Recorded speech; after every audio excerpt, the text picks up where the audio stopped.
ہاں تمہیں فرق نہیں پڑتا اور شاید کوئی تم سے سوال بھی نہ کرے کیونکہ تم ایک لڑکے ہو، پر غزل اسے تو اب ہر قدم پہ فرق پڑے گا۔ اس کی شادی ٹوٹ گئی، بارات نہیں آئی، اس کے کیریکٹر پر سوال اٹھائے جا رہے ہیں، لوگ تو اسے اب اپنے سوالوں سے ہر دن زخمی کریں گے۔ یہ ٹھیک نہیں ہوا گوتم، ایسا بالکل نہیں ہونا چاہیے تھا۔ او پلیز ممی، آپ کو ابھی بھی اپنے بیٹے سے زیادہ اس لڑکی کی فکر ہے۔ اس کے ساتھ جو بھی ہو رہا ہے یہ اس کی پرابلم ہے اور یہ میس اسی کا پھیلایا ہوا ہے نا۔ وہ اس رات اس حال میں ہوتی اور یہ سب ہوتا۔ جب میں نے کچھ غلط نہیں کیا ہے تو میں کیوں سوچوں اس کے بارے میں؟ اور پلیز اب آپ بھی اتنا مت سوچیے اور چلیے میرے ساتھ گھر، گوتم نے کہا۔ نہیں، میں اپنی دوست اور اس کے پریوار کو ایسے سچویشن میں اکیلا نہیں چھوڑ سکتی۔ تم نے دیکھا نہیں بھائی صاحب کی کیا حالت ہو گئی ہے ان سب کے بعد، سادھنا جی نے فکر سے کہا۔ تو آپ کیا چاہتی ہیں کہ میں جا کر سب سے اس غلطی کی معافی مانگوں جو میں نے کی ہی نہیں ہے؟ ویسے صحیح ہے، غلطی تو کی ہی ہے میں نے، اسے وہیں چھوڑ کر آنا چاہیے تھا اس رات، کاش لایا ہی نہیں ہوتا۔ کہاں پھنس گیا ہوں تو بتائیے کیا کروں میں، گوتم نے جھلاتے ہوئے کہا۔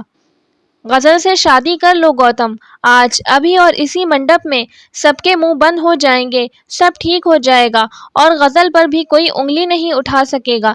پلیز بیٹا، ابھی بھی کچھ نہیں بگڑا ہے، تم چاہو تو سب کچھ ٹھیک ہو سکتا ہے۔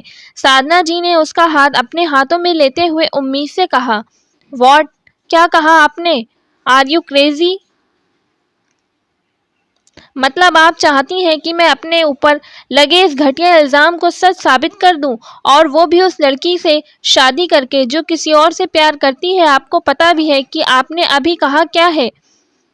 آپ نے ایسا سوچ بھی کیسے لیا؟ آپ جانتی نہیں ہیں کیا مجھے؟ اگر مجھے شادی ہی کرنا ہوتی تو کسی ڈھنگ کی لڑکی سے نہ کر لیتا؟ اب پوری دنیا میں یہی رہ گئی ہے کیا میرے لیے؟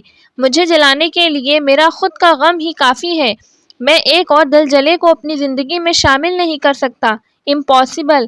گوتم یہ سن کر غصے سے پاگل ہو رہا تھا۔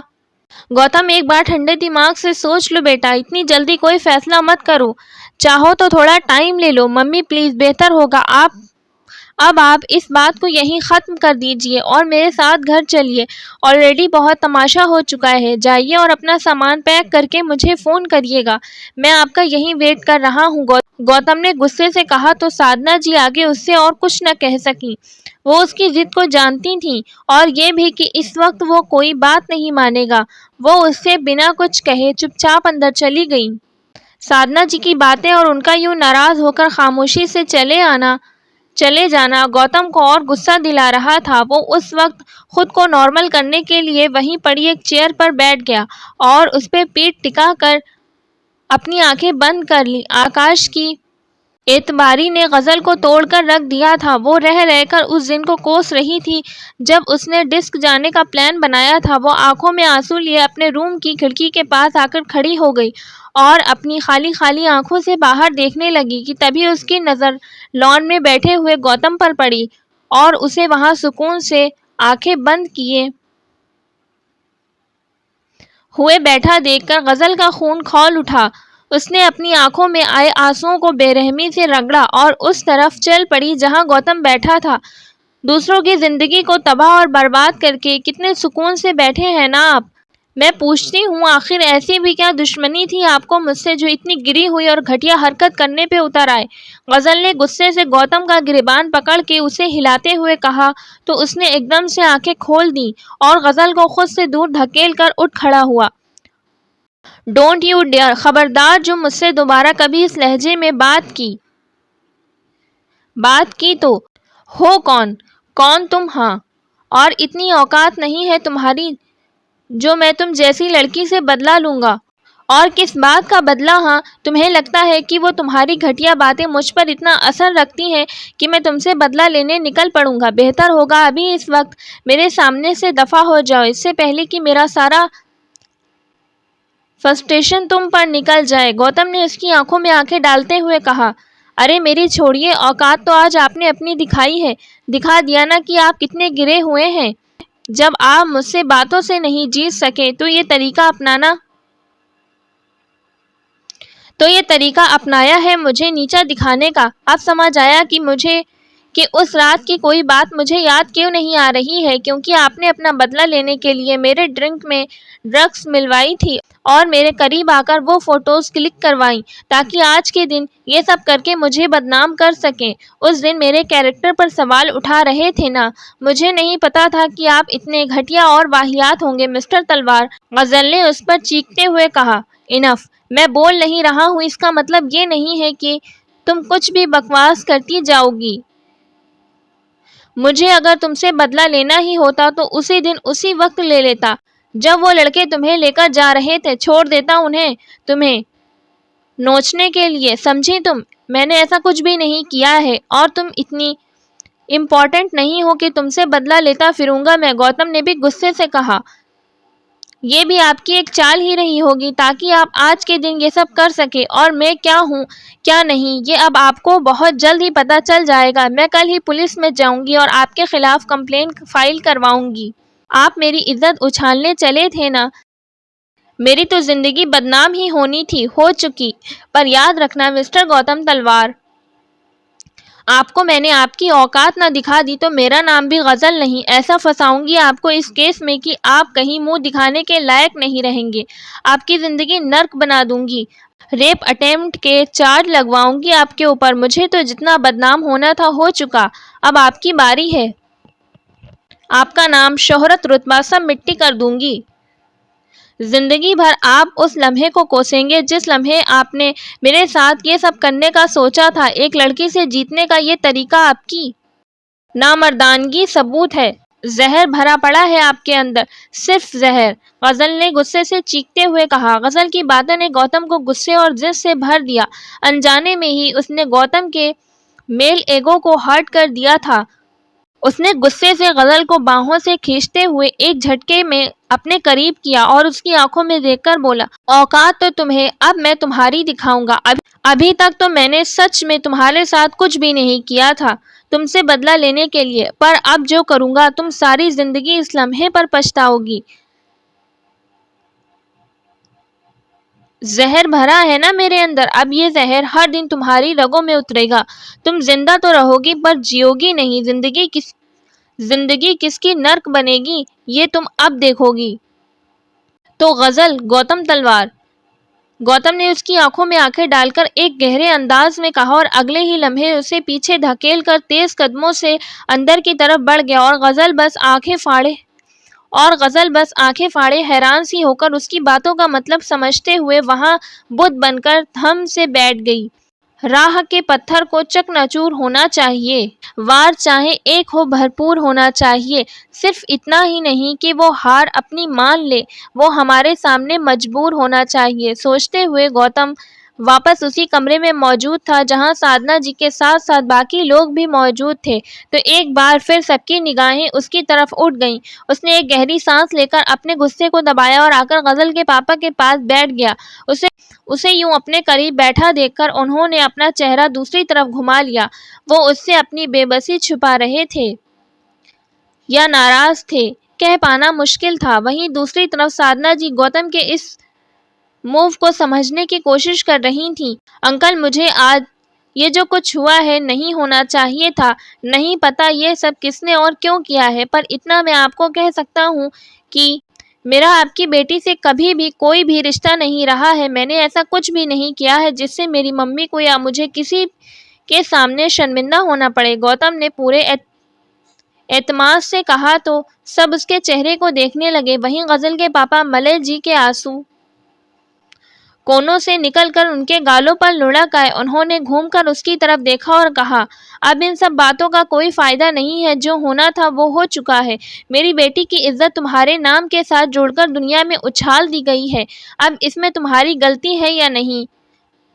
تمہارے یہ سب کہنے بھر سے ہمارے نقصان کی بھرپائی نہیں ہو سکتی ہے، اس لیے تم جاؤ یہاں سے۔ کہتے ہوئے ملئے جی کی آنکھیں ایک بار پھر نم ہو گئیں۔ جانتا ہوں آپ کے نقصان کی بھرپائی نہیں ہو سکتی، پر میں یہاں اپنی ممی کی خواہش کا مان رکھنے آیا ہوں۔ اگر آپ اجازت دیں تو آپ کی بیٹی کا جو نام میرے ساتھ انجانے میں جڑ گیا تھا، اسے میں پورے ہوش و حواس میں اپنے اب اپنے ساتھ جوڑنا چاہتا ہوں، اور یہ میں اس لیے نہیں کرنا چاہتا کہ مجھے کوئی گلٹ ہے یا میں نے کوئی غلطی کی ہے، بلکہ اس لیے کرنا چاہتا ہوں کیونکہ میری ممی کی خوشی میرے لیے امپورٹنٹ ہے اور وہ چاہتی ہیں کہ میں آپ کی بیٹی سے شادی کر لوں۔ اب آگے آپ کا جو بھی فیصلہ ہوگا انہیں بتا دیجیے گا۔ کہہ کر گوتم وہاں رکا نہیں، اٹھ کر کمرے سے باہر آ گیا۔ غصے اور تکلیف سے ان کا وہاں پر دم گھٹ رہا تھا۔ غزل کی باتوں سے ہرٹ ہو کر وہ اندر جا کر وہاں وہ سب کہہ تو آیا تھا، پر اسے غزل پر شدید غصہ آ رہا تھا۔ ایک دم ہی ردم کا چہرہ اس کی آنکھوں کے آگے گھوم گیا۔ اے محبت، تجھے پھر کون محبت کہتا؟ تیرے مارے بھی جو آسانی سے مر جاتے۔ غزل اس سمے کمرے کے بیڈ پر ٹیک لگائے آنکھیں بند کر کے چپ چاپ بیٹھی ہوئی تھی جب اس کی ممی پردھا جی کمرے میں آئیں۔ اچھا ہوا جو تم نے ابھی تک چینج نہیں کیا، اب اٹھو اور چلو میرے ساتھ۔ وہ اس کا ہاتھ پکڑتے ہوئے بولی۔ ناراضگی ان کے چہرے پر صاف دکھ رہی تھی۔ کہاں چلوں؟ کہاں لے جا رہی ہیں آپ مجھے؟ پاپا تو ٹھیک ہے نا؟ اس نے کئی سوال ایک ساتھ ان سے کر ڈالے۔ یہ کیسا سوال ہے کہ کہاں لے کر جا رہی ہوں؟ شادی ہے نا آج تمہاری، تو منڈپ پہ لے کر جا رہی ہوں۔ اور یہ کیا حال بنا کے رکھا ہے تم نے اپنا؟ جلدی سے اپنا حلیہ ٹھیک کرو اور چلو میرے ساتھ، پردھا جی نے بے رخی سے کہا۔ ان کی باتوں نے غزل کا دل زوروں سے دھڑکا دیا، پر ممی آکاش اور اس کی فیملی نے تو منع کر دیا تھا۔ وہ لوگ آ گئے کیا؟ غزل نے آنکھوں میں امید لے کر ان سے پوچھا۔ ابھی تک اسی خوش فہمی میں ہو کہ وہ اور ان کی فیملی تمہاری اس طرح کی فوٹوز دیکھنے کے بعد بھی تمہیں ایکسپٹ کریں گے؟ ارے ان لوگوں کو تو تم پہلے سے ہی پسند نہیں تھی، وہ تو آکاش تھا جس کی ضد کے آگے وہ خاموش ہو گئے تھے۔ پردھا جی نے غزل کی طرف حیرانی سے دیکھ کر کہا، تو پھر آپ مجھے منڈپ پر کیوں لے جا رہی ہیں؟ غزل کے ہونٹ اب کانپنے لگے تھے۔ کیونکہ تمہاری شادی ہونے جا رہی ہے، پردھا جی نے کہا تو غزل ترنت ان سے ہاتھ چھڑا کر 2 قدم پیچھے ہو گئی۔ کیا مطلب ہے آپ کا؟ جب آکاش نہیں آیا ہے تو میں شادی کیسے کر سکتی ہوں؟ غزل نے انہیں دیکھتے ہوئے غصے سے کہا۔ اسی طرح کر سکتی ہو جس طرح بنا آکاش کے کسی اور کی باہوں میں چلی گئی تھی، تو اب اس کی زندگی میں بھی چلی جاؤ، یہی تمہارے اور ہم سب کے لیے بہتر ہوگا۔ اور اب بنا کوئی سوال کیے میرے ساتھ چلو، پردھا جی نے دوبارہ اس کا ہاتھ پکڑتے ہوئے کہا۔ اور اسی وقت غزل کو تھوڑی دیر پہلے کہی گوتم کی باتیں یاد آ گئیں۔ ایک دھماکہ ہوا اس کے ذہن میں اور وہ ایک دم سے چیخ پڑی۔ آپ لوگوں نے ایسا سوچ بھی کیسے لیا ہے کہ جس انسان کی وجہ سے یہ سب کچھ ہوا ہے میں اس سے شادی کر لوں گی؟ میں کوئی گائے نہیں ہوں کہ آپ مجھے جس بھی گھوٹے میں باندھیں گے میں سر جھکا دوں گی، اور وہ بھی بنا کسی غلطی کے۔ میں مسٹر تلوار سے کبھی شادی نہیں کروں گی۔ اچھا تو کیا کرو گی؟ جان لو گی اپنے باپ کی، یا دنیا میں ہمارا چلنا مشکل کر دو گی؟ بتاؤ۔ میری بات سنو غزل، یہ جو کچھ بھی ہوا ہے اس میں کہیں نہ کہیں تمہارا بھی قصور ہے، ورنہ تالی کبھی ایک ہاتھ سے نہیں بجتی۔ وہ تو بھلا ہو سادھنا جی کا کہ اس سچویشن میں بھی انہوں نے ہمارا ساتھ نہیں چھوڑا اور اب ہماری عزت بھی رکھ رہی ہیں، ورنہ گوتم کا تو کچھ نقصان نہیں ہوتا، پر تم کہیں کی نہیں رہتی۔ کون مانتا ہے کہ تم بے قصور ہو؟ اس لیے اگر تم چاہتی ہو کہ تمہارے پاپا ٹھیک رہیں اور اب آگے اور کوئی نقصان نہ ہو تو چپ چاپ بنا کچھ اور سوچے گوتم سے شادی کر لو۔ ہم تمہارے دشمن نہیں ہیں غزل، ہم نے بہت سوچ سمجھ کر یہ فیصلہ کیا ہے، پردھا جی نے کہا۔ ممی آپ کو پتہ نہیں ہے، ابھی تھوڑی دیر پہلے مسٹر تلوار نے مجھے دھمکی دی ہے کہ وہ مجھ سے شادی کر کے اپنا بدلہ لیں گے، اور آپ لوگ ان کی باتوں میں آ رہے ہیں، غزل نے بے بسی سے کہا۔ غزل یہ صرف وقتی غصہ ہے، ٹھنڈا ہو جائے گا ایک دن میں، تم اس بارے میں سوچ کر پریشان مت ہو۔ اور کمی کیا ہے گوتم میں؟ گڈ لکنگ ہے، اچھی ریپوٹیڈ فیملی سے ہے، اس میں وہ سب کچھ ہے جو ہمیں اپنے داماد میں چاہیے، پردھا جی نے اسے سمجھاتے ہوئے کہا۔ ہاں سب کچھ ہے، پر کیا شادی کے لیے صرف اتنا ہی چاہیے ہوتا ہے ممی؟ وہ مجھ سے پیار نہیں کرتے اور نہ میں ان سے۔ ارے پیار تو چھوڑیے، ہم ایک دوسرے کو پسند بھی نہیں کرتے۔ وہ تو مجھ سے سیدھے منہ بات کرنا بھی گوارا نہیں سمجھتے، اور آپ چاہتی ہیں کہ میں ان سے شادی کر لوں؟